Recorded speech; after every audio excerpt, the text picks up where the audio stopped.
झारखंड के 4 जगहों पर 10 अक्टूबर से ट्रेनिंग लेंगे 1200 होमगार्ड। राज्य के विभिन्न जिलों में 1200 महिला पुरुष होमगार्ड जवानों के प्रशिक्षण 4 ट्रेनिंग सेंटर पर होगा। यह प्रशिक्षण 10 अक्टूबर से 6 नवंबर तक चलेगा। गुमला, रामगढ़, जमशेदपुर, चाईबासा, बोकारो, देवघर, दुमका, साहेबगंज, गोड्डा, पाकुड़, जामताड़ा के 202 पुरुष और 198 महिला होमगार्ड की ट्रेनिंग धुरवा में स्थित केंद्रीय प्रशिक्षण संस्थान में होगी। खूंटी, गढ़वा, पलामू, लातेहार, जमशेदपुर, चाईबासा, सरायकेला, गिरिडीह, साहेबगंज के 400 पुरुष होमगार्ड की ट्रेनिंग क्षेत्रीय प्रशिक्षण केंद्र हजारीबाग में होगी। इसी तरह रांची, गुमला, सिमडेगा, लोहरदगा, हजारीबाग, रामगढ़, चतरा, कोडरमा, धनबाद, बोकारो के 400 पुरुष होमगार्ड की ट्रेनिंग दुमका में होगी। इसी संबंध में होमगार्ड मुख्यालय के संबंधित अधिकारियों के पत्र भेजा गया है। झारखंड के इस्पात सिटी जमशेदपुर में सोमवार की रात एक दुर्गा पूजा पंडाल के बाहर गैंगवार हुई। इसमें एक गुट के बदमाशों ने अमरनाथ सिंह गैंग के कुख्यात गैंगस्टर रंजीत सिंह उर्फ रंजीत सरदार ताबड़तोड़ फायरिंग की। इससे रंजीत गंभीर रूप से घायल हो गए। आनन फानन में उन्हें जमशेदपुर के TMH अस्पताल में लाया गया, जहां डॉक्टरों ने उन्हें मृत घोषित कर दी है।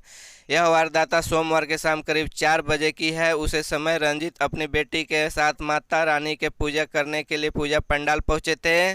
सूचना पाकर मौके पर पहुंची पुलिस ने पूरे शहर में संघन नाकाबंदी की है। हालांकि अभी तक साफ नहीं हो सका है कि यह वारदात किस ग्रुप ने अंजाम दिया है। फिलहाल पुलिस के तीनों लोगों को गिरफ्तार किया है।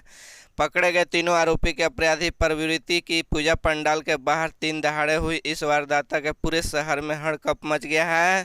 मौके पर मौजूद लोग इधर उधर भागने लगे। सूचना पाकर पुलिस मौके पर पहुंची। उसे गैंगस्टर का शव का पंचनामा करके पोस्टमार्टम के लिए भेज दिया है। तत्काल पुलिस ने पूरे शहर का नाकाबंदी कराई है। संदिग्ध बदमाशों के धरपकड़ के लिए अभियान चलाया गया है। बावजूद इसके मंगलवार के सुबह तक पुलिस मामले का खुलासा नहीं कर सकी है। झारखंड में हाथी लगातार किसानों के फसलों को बर्बाद कर रहे हैं। गढ़वा में हाथियों ने किसानों के फसलों को रोक दिया। झारखंड में हाथियों का उत्पात लगातार जारी है। ताजा मामला गढ़वा जिले के चिनिया थाना क्षेत्र के सामने आया है, जहां जंगली हाथियों के झुंड ने सोमवार की रात जमकर उत्पात मचाया। इस दौरान हाथियों ने गांव में आधा दर्जन से अधिक किसानों के फसलों को रोक डाला। हाथियों के लगातार बढ़ रहे हैं खतरे की वजह से ग्रामीण खास डरे हुए हैं।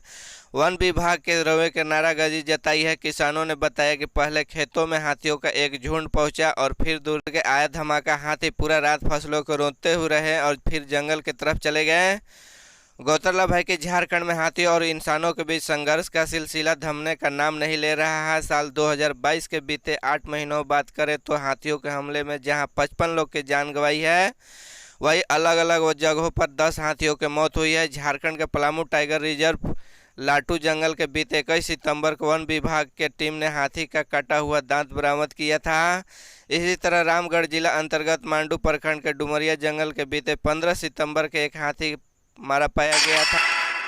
झारखंड के कई जिलों में बारिश का दौर जारी है। मौसम विभाग ने राज्य के कई जिलों में अगले 2 से 3 दिनों तक भारी बारिश की संभावना जताई है। झारखंड में एक बार फिर मौसम का मिजाज बदला हुआ नजर आ रहा है। यहाँ मानसून सक्रिय नजर आ रहा है, जिसके चलते राज्य के ज़्यादातर इलाकों में लगातार बारिश हो रही है। मौसम विभाग ने झारखंड को लेकर ताज़ा अपडेट जारी किया है। मौसम विभाग ने अनुसार बंगाल के खाड़ी से उत्तरी पश्चिम साइक्लोनिक सर्कुलेशन का असर राजधानी के समेत झारखंड कई हिस्सों में दिखाई दे रहा है। बंगाल के खाड़ी में निम्न दबाव चलते झारखंड के कई जिलों में अगले 2 से 3 दिनों तक बारिश की संभावना है। रांची मौसम केंद्र की तरफ से कई जिलों में बारिश के साथ वज्रपात होने की संभावना जताई गई है।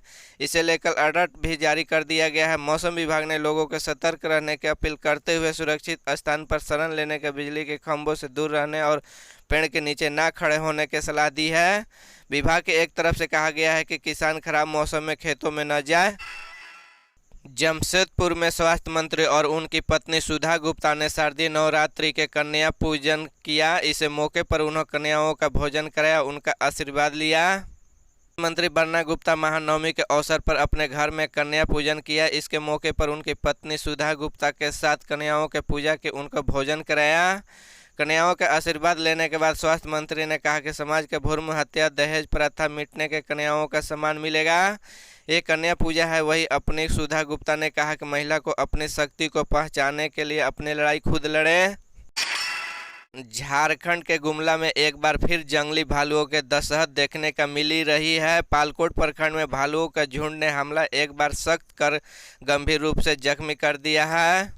झारखंड में हाथियों का ही नहीं भालुओं का भी खतरा है। गुमला जिले में भरनो प्रखंड के बाद अब पालकोट प्रखंड में भी भालुओं का दस्तक दी है।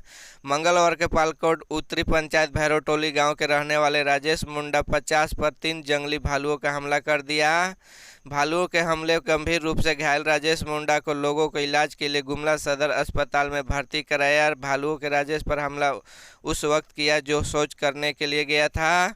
भालुओं के हमले के दौरान राजेश ने जोर जोर से चीखाना शुरू कर दिया। इस दौरान आसपास खेतों के काम कर रहे लोगों ने राजेश के चीखने की आवाज़ सुनी और लाठी डंडे लेकर भालुओं के भागाना। भालू के इस हमले के बाद आसपास के लोग डरे हुए हैं। प्रखंड में ही भालुओं का आतंक का भी, लेकिन अब पालकोट का भालुओं का दस्तक लोगों के लिए बड़ी मुसीबत बन गई है।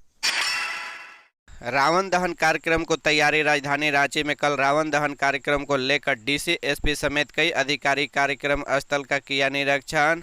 असत्य पर सत्य के जीत पर प्रतीक है रावण दहन। कल 10वीं के दिन राजधानी रांची में करीब 6 जगहों पर रावण दहन कार्यक्रम को आयोजन होगा।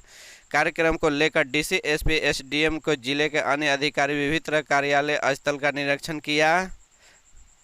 अरगोड़ा मैदान में अधिकारियों के रावण दहन कार्यक्रम को स्थल पर निरीक्षण किया। निरीक्षण करने के बाद उपायुक्त ने कहा कि रावण दहन कार्यक्रम को काफ़ी भीड़ होती है, लोगों को किसी तरह की समस्या न हो, इन चीज़ों को देखने के लिए आज हम निकले हैं। इन कार्यक्रम को देखने को जो भी पहुँचे हैं वो कार्यक्रम को निकलने के बाद किसी तरह से व्यवस्था की गई है। इस राज्य में निकला है सरकारी नौकरी के लिए नया नोटिफिकेशन। 18 अक्टूबर से आवेदन प्रक्रिया शुरू होगी। अनुसूचित जनजाति अनुसूचित जाति अभ्यर्थियों के लिए 50 रुपये और अन्य कोटि अभ्यर्थियों के लिए 100 रुपये परीक्षा शुल्क निर्धारित किए हैं। सड़क हादसे में 2 लोगों की मौत, परिवार में छाया मातम। लहरा गंगा रामगढ़ सड़क पर मोटरसाइकिल के बीच हुई टक्कर में 2 व्यक्ति की मौत जबकि 1 जख्मी हो गया। जानकारी के अनुसार सुखबीर सिंह 38 पुत्र लाभ सिंह निवासी रामगढ़ संधुआ मोटरसाइकिल से गांव जा रहा था और सामने से आ रहे थे मोटरसाइकिल पर जसप्रीत सिंह जैसा ने हुसन सिंह के मोटरसाइकिल के। इस घटना में सुखबीर सिंह रामगढ़ संधुआ के मौके पर ही मौत हो गई जबकि जसप्रीत सिंह जैसा ने हुसन सिंह को घायल अवस्था में अस्पताल में दाखिल करवाया गया। जसप्रीत सिंह की हालत गंभीर होने के कारण उसने अस्पताल में दम तोड़ दिया। वही सूचना मिलते ही मौके पर पहुंची पुलिस ने घटनास्थल का जायजा लेकर जांच शुरू कर दी। गिरिडीह में 2 समुदाय के बीच पथराव, पुलिस ने की फायरिंग, अफवाह पर ध्यान नहीं दे।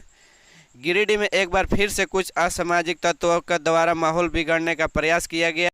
पंचमा थाना क्षेत्र तेलोडीह के कुछ असामाजिक तत्वों के एक समुदाय के धार्मिक घुसकर माहौल बिगाड़ने का प्रयास किया। इस घटना के बाद दूसरे समुदाय के लोगों को काफ़ी आक्रोशित है। इस दौरान दोनों पक्षों की ओर से पथराव भी हुआ। पथराव की जानकारी मिलते ही पुलिस मौके पर पहुंची और लोगों को काफ़ी समझाने का प्रयास किया पर नहीं मानने पर हवाई फायरिंग करनी पड़ी। पुलिस ने इस मामले में 4 लोगों को गिरफ्तार किया है। प्रभात खबर ने सभी बनाए रखने और अफवाहों पर ध्यान नहीं देने की अपील। महानवमी के अवसर पर मां दुर्गा आशीर्वाद लेते सीएम हेमंत सोरेन। मुख्यमंत्री हेमंत सोरेन ने शारदीय नवरात्र का महानवमी के अवसर पर मुख्यमंत्री आवास स्थित मंदिर के धर्मपत्नी कल्पना सोरेन और अन्य परिजनों के संग पूरे विधि विधान के साथ मां दुर्गा के पूजा अर्चना और कुंवारी कन्या पूजन किया। इस दौरान मुख्यमंत्री ने मां दुर्गा से राज्य और राज्यवासियों के समग्र विकास, कल्याण, सुख, समृद्धि और शांतिवास परिसर स्थित मां दुर्गा के मंदिर का हवन का आयोजन हुआ। इस मौके पर सीएम हेमंत सोरेन के समेत उनके परिजन शामिल हुए। सीएम ने हवन करते हुए राज्य में बुराइयों के नाशा और सुख समृद्धि की कामना मां दुर्गा की गई। जमशेदपुर स्थित सूर्य मंदिर महानवमी के अवसर पर कन्या पूजन कार्यक्रम के पूर्व मुख्यमंत्री रघुवर दास शामिल हुए। इस मौके पर देवी रूपी कन्याओं का स्वादिष्ट भोजन कराते हुए उनके पर छूकर आशीर्वाद प्राप्त किया। साथ ही मां दुर्गा से राज्य के सुख और शांति का कामना भी की है। पलामू का पीडीएस डीलर को अपराधी ने मारी गोली, इलाज के दौरान मौत। विश्रामपुर पुलिस अनुमंडल के नौगढ़ा ओपी क्षेत्र के पंजरी में मंगलवार को लगी सप्ताही हाट में अपराधियों ने पीडीएस डीलर शिवनाथ राम को गोली मारकर हत्या कर दी है। घटना करीब 3 बजे के बताई जाती है। घटना की सूचना मिलने के बाद पुलिस मौके पर पहुंचकर घायल पीडीएस डीलर शिवनाथ राम को गंभीर हालत में इलाज के लिए एमएमसीएच में भर्ती कराया गया, जहां उसकी मौत हो गई। घटना के बारे में पुरानी विवाद बताया जा रहा है कि पुलिस हमले के छानबीन में जुट गई है।